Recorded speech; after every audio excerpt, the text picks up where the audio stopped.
নমস্কার বন্ধুরা, আমি শিউলি সুইট ফ্যামিলিতে সবাইকে স্বাগত। তো আমি আজকে আপনাদের জন্য নিয়ে এসেছি একটা নতুন রেসিপি। আমার আজকের রেসিপি হচ্ছে ফলই মাছের ঝোল। ফলই মাছের ঝোলটা আমি পাতলা পাতলাই করবো। এখানে আমি নিয়েছি ফলই মাছ, এখানে রয়েছে টমেটো কেটে রেখেছি, এখানে আলু কেটে রেখেছি, এখানে ধনেপাতা কুচি, এখানে রয়েছে জিরে গুঁড়ো, না জিরে আর আদা একসঙ্গে পেস্ট করে রেখেছি, এখানে রয়েছে লবণ, এখানে রয়েছে হলুদ, লঙ্কা গুঁড়ো, গরম মশলা গুঁড়ো, আর রয়েছে দুটো তেজপাতা। আর রান্নাটা আমি করব রিফাইন্ড অয়েল দিয়ে করব। তো চলো কীভাবে রান্নাটা করি দেখতে থাকো।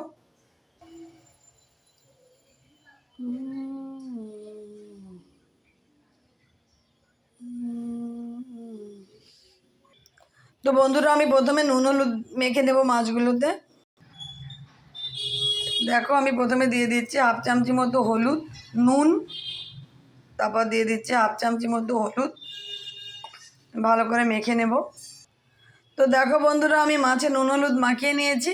এখন আমার কড়াই গরম হয়ে গেছে, আমি কড়াইতে দিয়ে দেব পরিমাণ মতো তেল। 5 চামচি মতো আমি তেল দিয়েছি। কেউ চাইলে সর্ষের তেলেও রান্না করতে পারো, আমি সর্ষের তেলে করছি না। তেলটাকে আমি ভালো করে মাখিয়ে নেব কড়াইতে।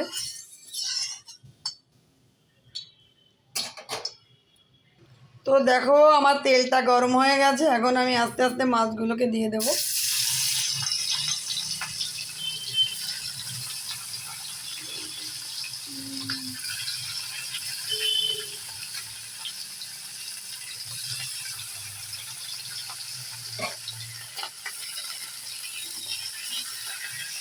ধরো 4টে মাছ আগে দিয়ে দিলাম, 4টে করে ভেজে তুলে নেব। তো বন্ধুরা দেখো, আমার মাছের এক পাশ ভাজা হয়ে গেছে, এখন আমি মাছটাকে উল্টে দেব। 4টের পরে আমি আরেকটা দিয়ে দিয়েছিলাম। দেখো, এক পাশ সুন্দর লাল লাল করে ভাজা হয়ে গেছে, এবার আমি আর এক পাশটা লাল লাল করে ভেজে তুলে নেব। তো দেখো বন্ধুরা, আমি সব মাছগুলো লাল লাল করে ভেজে তুলে নিয়েছি। এখন আমি এখানে আরেকটু তেল দিয়ে দেব। তেলটা যেহেতু একদম কম হয়ে গেছে, তো আমি তোমাদের একটা জিনিস দেখাতে ভুলে গেছিলাম, গোটা জিরে আমি এখন দিয়ে দেবো এর মধ্যে। গোটা জিরে ফোড়ন, জিরেটা একটু ভাজা ভাজা হয়ে যাবে, তারপর আমি এর মধ্যে দিয়ে দেবো তেজপাতা দুটোকে ছিঁড়ে আমি 2 টুকরো করে দিলাম। এবার এর মধ্যে দিয়ে দেবো কেটে রাখা আলুগুলো।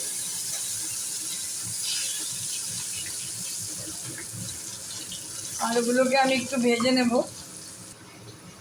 তো আমি সামান্য একটু হলুদ দিয়ে দিলাম আর সামান্য একটু নুন দিয়ে দিলাম, দিয়ে আমি আলুগুলোকে ভেজে নেব। আমি একবারেই ফোড়ন দিয়ে বসিয়ে দিচ্ছি আলু ভাজা করে, যাতে আমার সময়ও কম লাগে আর তেলও কম লাগে। যত তেল কম খাওয়া যায় তত স্বাস্থ্যের পক্ষে ভালো। তো দেখো, আমার আলুগুলো ভাজা ভাজা হয়ে গেছে, এখন আমি এই টমেটো দিয়ে দিলাম। একটা টমেটো আমি কেটে 4 খণ্ড করে রেখেছিলাম, এটাকে আমি দিয়ে দিলাম। টমেটোটাও হালকা ভাজা ভাজা করে নেব। তো দেখো বন্ধুরা, আমার টমেটোটা ভাজা ভাজা হয়ে গেছে, এখন আমি দিয়ে দিলাম 1 চামচি, এই 1.5 চামচি মতো জিরে আদা বাটা দিয়ে দিলাম, বেশি দিলাম না। 1.5 চামচিরও একটু বেশি, প্রায় 2 চামচি মতো জিরে আর আদা বাটা দিয়ে দিলাম। এর মধ্যে আমি একটু সামান্য জল দেবো, দিয়ে মশলাটাকে কষিয়ে নেব। তো সামান্য একটু জল দিয়ে দিলাম,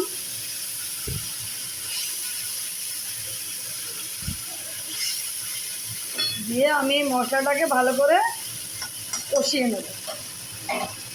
এর মধ্যে দিয়ে দেবো পরিমাণ মতো নুন, 1 চামচি নুন দিয়ে দিলাম।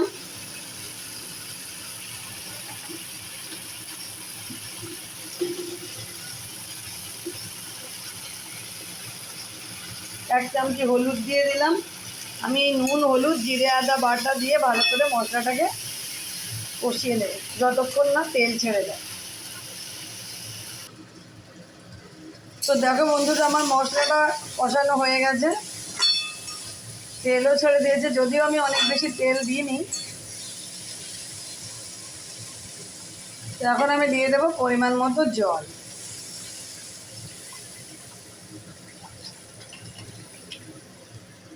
তো তো দেখো পরিমাণ মতো জল আমি দিয়ে দিয়েছি।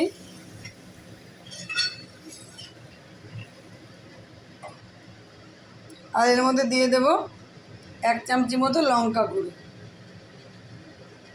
1 চামচি মতো লঙ্কা গুঁড়ো দিয়ে দিলাম। এখন আমি মাছের ঝোলটাকে একটু ফুটতে দেবো যতক্ষণ না আলুটা সেদ্ধ হয়। আলু সেদ্ধ হলে মাছটাকে দিয়ে দেবো। তো দেখো বন্ধুরা, আমার মাছের ঝোল ফুটে গেছে, আলুটাও সেদ্ধ হয়ে গেছে। এবার এর মধ্যে আমি দিয়ে দেবো ভেজে রাখা মাছটাকে। এই যে ভেজে রাখা মাছটাকে আমি দিয়ে দিচ্ছি এর মধ্যে। ভেজে রাখা মাছটাকে দিয়ে আমি আরেকটু ভালো করে ফুটিয়ে নেব। তারপর গরম মশলা আর ধনেপাতা দিয়ে নামিয়ে নেব। ধনেপাতা দিলে অনেক সময় গরম মশলা না দিলেও হয়, কিন্তু দুটো দিলে খেতে খুব ভালো লাগে। ফলই মাছ এমনিই খুব টেস্টি, বাচ্চাদের জন্য শুধু খেতে একটু অসুবিধা হয়, কাঁটা আছে যেহেতু, কিন্তু ফলই মাছ খেতে খুবই ভালো লাগে। তো চলো আমি আর একটু ফুটিয়ে নিই। তো দেখো বন্ধুরা, আমার মাছের ঝোল হয়ে গেছে। এখন আমি এর মধ্যে দিয়ে দেব ধনেপাতা কুচি। ধনেপাতা কুচিটা দিয়ে দিলাম। আর দিয়ে দেব গরম মশলা গুঁড়ো,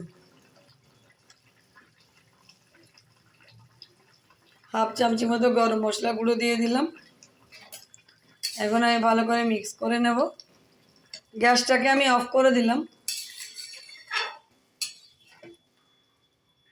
এখন আমি ভালো করে মিক্স করে নিলাম ধনেপাতাটাকে আর গরম মশলাটাকে। আমি কিন্তু পাতলা ঝোলই করেছি, এর মধ্যে 2টো পাকা লঙ্কা দিয়ে দিয়েছিলাম। একদম পাতলা ঝোল করেছি, কিন্তু খেতে কিন্তু খুব টেস্টি হয়েছে। তোমরাও বাড়িতে এভাবে অবশ্যই বানাতে পারো, দেখবা খুব ভালো হয় খেতে। খুবই টেস্টি, ফলই মাছটা খুবই টেস্টি। একটু কাঁটা বেছে খেতে পারলে কোনো অসুবিধা হয় না। তো অবশ্যই বাড়িতে এভাবে ট্রাই করো। তো এখন আমি এটাকে নামিয়ে নেব। তো দেখো বন্ধুরা, আমার ফলই মাছের ঝোল রেডি হয়ে গেছে। খুবই সুন্দর হয়েছে রান্নাটা, একদম টেস্টি। তো তোমরা অবশ্যই বাড়িতে এভাবে ট্রাই করো। আর আমার রান্না যদি তোমাদের ভালো লেগে থাকে তাহলে অবশ্যই আমার চ্যানেলটিকে সাবস্ক্রাইব করো, লাইক করো, শেয়ার করো। আর পাশে থাকা বেল আইকনটিকে অবশ্যই অন করে দিও, যাতে আমার নতুন কোনো ভিডিও আপলোড করার সাথে সাথে নোটিফিকেশন তোমাদের কাছে পৌঁছে যায়। তো চলো, অন্য কোনো দিন দেখা হচ্ছে অন্য কোনো রেসিপি নিয়ে। আজকের মতো টাটা, বাই বাই। সবাই ভালো থেকো, সুস্থ থেকো। হ্যাঁ, আর অবশ্যই আমার রান্নাটা তোমাদের কেমন লেগেছে আমাকে কমেন্ট করে জানিও।